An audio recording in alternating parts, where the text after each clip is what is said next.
Hello friends, कैसे हैं? तो आज हमारा टॉपिक है how to stop being a loser. ये कहां से आ गया बताते हैं।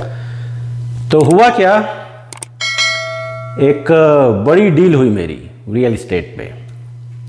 तो मैं तो अपोजिशन का जो था डील हाथ से निकल गई। तो बाद में ऐसे ही हम लोग बात कर रहे थे कि हाँ क्या प्लस माइनस है, जो भी चीज़ें थी बिजनेस से रिलेटेड। तो अब मैं किसी से बात करता हूँ, सेंस तो पहले ही मुझे लग जाता है, लेकिन फिर मैं अपने ब्रेन के जो भी पीछे जो भी बोला जाता है एनालिसिस चालू रहता है कि किस तरीके से बात कर रहा है, बॉडी लैंग्वेज क्या है। बॉडी लैंग्वेज से ही 70-80% चीज़ें पता चल जाती है। तो 15 मिनट की बातचीत में कम से कम 15-17 मिनट की बातचीत हुई होगी और उसने कम से कम 7 या 8 टाइम्स लूज़र वर्ड का यूज़ किया कि अरे यार लाइफ ख़राब हो गई है, यहाँ पे लूज़र, वहाँ पे लूज़र, इस तरह से। तो मैं फ्री की एडवाइस ऐसे नहीं देता हूँ, यूट्यूब पे ही फ्री की एडवाइस होती है, बाहर नहीं। तो कुछ मैंने बोला नहीं, हाय हेलो, मुझे लगा चलो एक टॉपिक मिल गया तो उस पर बात होगी। अब करना क्या है, मेरा जो चैनल है देखिए स्ट्रेट टू द पॉइंट होता है। कोई भी वीडियो उठा के देख लीजिए, स्ट्रेट टू द पॉइंट। उसमें ऐसी ऐसी चीज़ें बताता हूँ, आपको ये करना है, वो करना है, अप्लाई करना है। ये जो टफ होता है, हर कोई चीज़ें अप्लाई नहीं करना चाहता है, टफ होता है, ये वाली बात होती है। तो चैनल है थ्योरी नहीं एप्लीकेशन। नंबर 1 क्या करना है यहाँ पे, take charge of your life. बहुत सी इसके डिटेल में जाएंगे तो बहुत सी चीज़ें हो सकती हैं, लेकिन यहाँ पे मैं एक चीज़ इसका बताता हूँ। दूसरे संदर्भ में जो भी बोलिए कि अपने फैसले खुद से ही लेना चालू कीजिए। इस टेक चार्ज को आप बहुत तरीकों से यूज़ कर सकते हैं, लेकिन यहाँ पे जो मैं बता रहा हूँ, अपने फैसले जो है शुरू से लेना चालू कीजिए। मेरा जो चैनल है देखिए, यंग व्यूअर्स हैं, 18, 19, 20 इस टाइप से, 18 से 24 ज़्यादातर। तो इसलिए ज़्यादातर वीडियोस उनके लिए एप्लीकेबल होंगे, और भी सबके लिए होगा एक तरह से, लेकिन उनके लिए ज़्यादा होता है क्योंकि वो अभी सीख रहे हैं। तो शुरू में देखिए कुछ बड़े फैसले ये ठीक है पेरेंट्स ले रहे हैं, लेकिन धीरे धीरे आप अपना लेना चालू कीजिए। उससे क्या होगा, उससे आप अपने सेल्फ सफिशिएंट जिसको बोला जाता है, और जैसे जैसे आप ज़्यादा लेंगे अपना डिसीजन जो भी है खुद, धीरे धीरे देखिएगा आप में कॉन्फिडेंस आने लगेगा। प्रूवन फैक्ट रहा है, मैंने बहुत से लोगों को देखा है, बहुत से ऐसे अभी भी हैं कि वो अभी भी कुछ भी होगा तो उसके लिए वो घर फ़ोन करेंगे, भले वो यहाँ पे LA में रह रहे हैं, न्यूयॉर्क में रह रहे हैं। कुछ हैं ऐसे 30, 35, 40 के, 40, 42 के। मेरी बात होती है, अरे यार घर फ़ोन करके पिताजी से पूछ लें इस चीज़ के लिए। हम कहे अबे अपना डिसीजन है, खुद लो, हर चीज़ के लिए क्या घर फ़ोन लगाना है। तो वही हुआ, बचपन से हर चीज़ दिया गया हाथ में, ये ले लो, ये भी कर लो। खुद से ज़्यादा उन्होंने अपना नहीं किया, जिसको भी बोला जाता है खुद से एफर्ट ज़्यादा। बहुत से केसेस में होता है ना, हर चीज़ें आराम से मिल जाती हैं, नतीजा पर्सनालिटी भी उसी तरह की रह जाती है। ये आप देख लीजिए उठा के, वो हो जाता है। सेकेंड, ये बहुत ज़रूरी है, प्रूवन, मैं हमेशा प्रूवन फैक्ट बोलता हूँ क्योंकि मेरा अपना है वो एक्सपीरियंस। फिजिकली एक्टिव बहुत ज़रूरी है, क्योंकि क्या होता है, एनर्जी चाहिए। एक समय के बाद एनर्जी वैसे भी चाहिए। अगर लंबे समय तक बैठ के पढ़ रहे हैं उसके लिए भी 8 घंटे 9 घंटे, मैं तो 10 से 11 घंटे बैठ के पढ़ता था। एनर्जी चाहिए काम करने के लिए भी, इसीलिए एक्सरसाइज, योगा जो भी है ज़रूरी है। वर्क हार्ड बोला जाता है और एक वर्क स्मार्ट। तो कहीं कहीं होता है कि नहीं यार वर्क स्मार्ट, पहले वर्क हार्ड आया था फिर वर्क स्मार्ट आ गया। नहीं, दोनों चीज़ें ज़रूरी है, वर्क स्मार्ट भी वर्क हार्ड भी।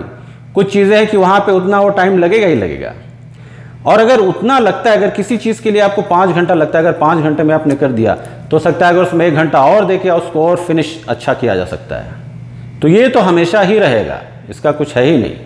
वर्क हार्ड वर्क स्मार्ट दोनों किया जाए। प्लान फॉर योर फ्यूचर, दो तरीके से होता है। एक तो आपका बड़ा गोल होना ही चाहिए टॉप, उसके बाद सब डिवाइड होगा। एक बड़ा गोल जो भी है आपका आपके हिसाब से, फिर उसके बाद वहाँ तक अचीव करने के लिए मुझे ये करना है, फिर ये करना है, फिर तो जो 5 ईयर का प्लान है उसको ब्रेक करके आप 1 ईयर में, ईयर का मंथ में, इस तरह से छोटा छोटा।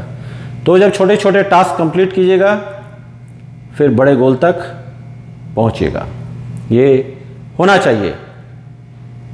बहुत से एग्जाम्पल्स जिन्होंने प्रॉपर कॉलेज में प्लान नहीं था कि अरे यार कुछ भी, उनका गाड़ी वैसे ही रहता है, इधर उधर ही रहता है। भले ही किसी जगह पे आदमी कंपनी में सेट हो जाए वो ठीक है, वो तो हर कोई करता है, लेकिन वो फिर थोड़ा जो ऊपर वाला जो होता है ना, वहाँ तक फिर पहुँचना मुश्किल हो जाता है, फिर वो एवरेज लाइफ ही चलती रहती है।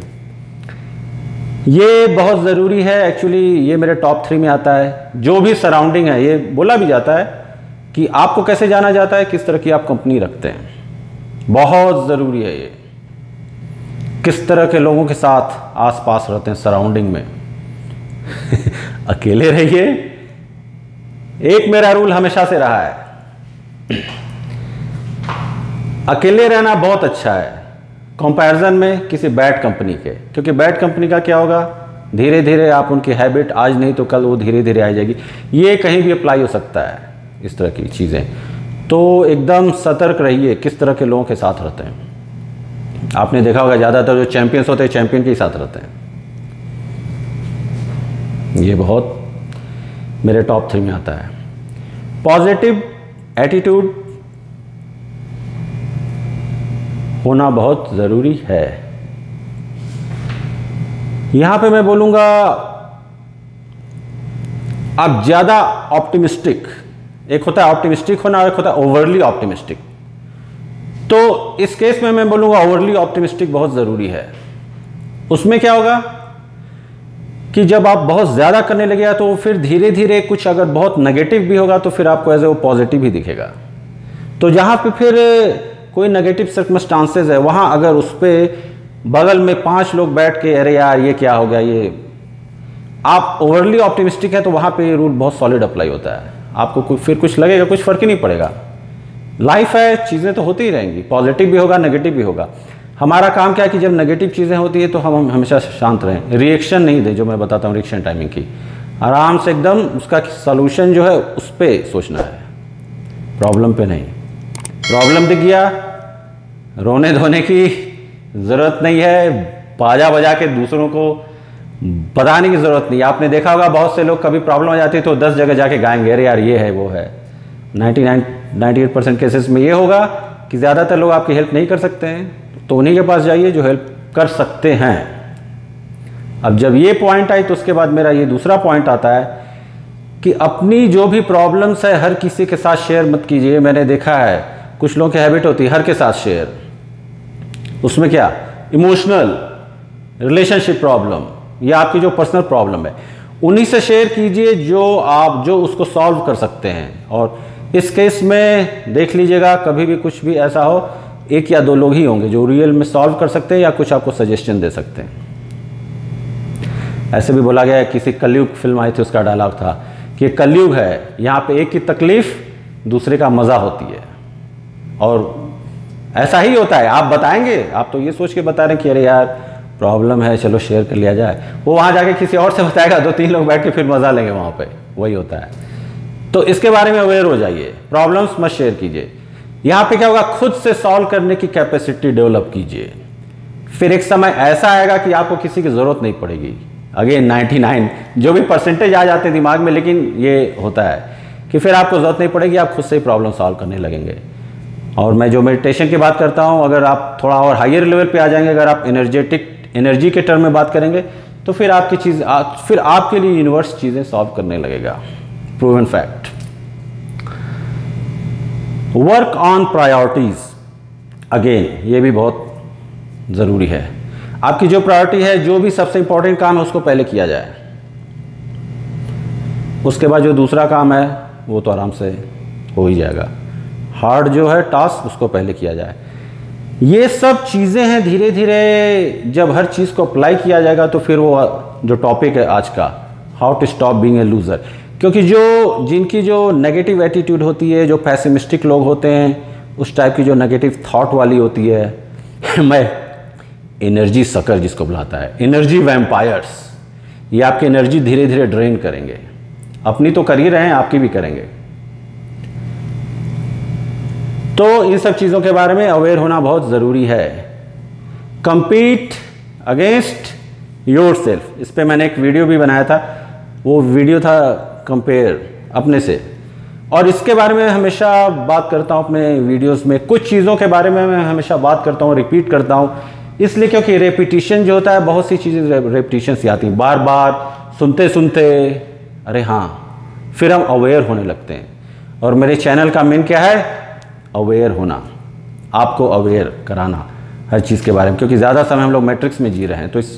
तो जैसे आप अवेयर होंगे, फिर आपको सब दिखने लगेगा, अरे ये क्या है, ये चीज़ तो है ही नहीं, ये तो एग्जिस्ट ही नहीं करती है। मीडिया ने गुलाम बना के रखा है साधारण लोगों को। क्यों? क्योंकि वो जनता वो अवेयर नहीं है, उनको अवेयर होना है। अवेयर कैसे हुआ जाएगा? इन सब चीज़ों से। जब इन सब चीज़ों को अप्लाई कीजिएगा तो धीरे धीरे अवेयर। और ऑफ कोर्स सबसे जो इजीएस्ट होता है, sit and don't do anything, just meditate. Meditation तो हमेशा है, मेरे चैनल का फाउंडेशन करना ही है। लास्ट में फेस योर चैलेंजेस विथ करेज, ये बहुत ज़रूरी है। वेट कम हो गया है मेरा आजकल, तो यहाँ पे मैं इसकी बात करता हूँ, करेज की बात। करेज तो बहुत ज़रूरी है। आपके पास हर कुछ है, देखिए रियलिटी में तो हर कुछ ही चाहिए थोड़ा थोड़ा, इसीलिए बैलेंस की बात करता हूँ। लेकिन करेज कभी कभी, जैसे नाइकी का क्या है, जस्ट डू इट। क्यों है जस्ट डू इट? इसलिए क्योंकि हम ज़्यादा ओवर थिंकिंग करने लगते हैं कभी कभी नहीं, बहुत से केसेस में, अरे ये क्या होगा, वो क्या होगा, एनालिसिस और पैरालिसिस। नतीजा क्या होता है, कभी कभी छोड़ो यार, उस काम को किया ही नहीं जाए। इतना ज़्यादा एनालिसिस हुआ है उस पर कि उस काम को ही फिर क्या होता है, कभी कभी क्या होता है, जैसे जैसे समय गुजरता है तो फिर वो फियर भी क्रिएट होने लगता है। फिर जो मैंने बात की थी कि हर चीज़ें, हर टॉपिक, हर जो है क्वालिटी एक दूसरे से कनेक्टेड है। फिर लोग शेयर भी करेंगे दूसरे से जाके, और 10 में से तो 8 लोग बैठे ही हैं आपको अनसक्सेसफुल बनाने के लिए। वो नहीं चाहते कि आप सक्सेसफुल बने। ट्रूथ है, प्रूवन फैक्ट है। तो अपने से प्रॉब्लम सॉल्व करना चालू कीजिए। करेज, कोई भी प्रॉब्लम आए तो एकदम करेज के साथ ट्राई करना है। फेल कोई बात नहीं, उसको सॉल्व करना है।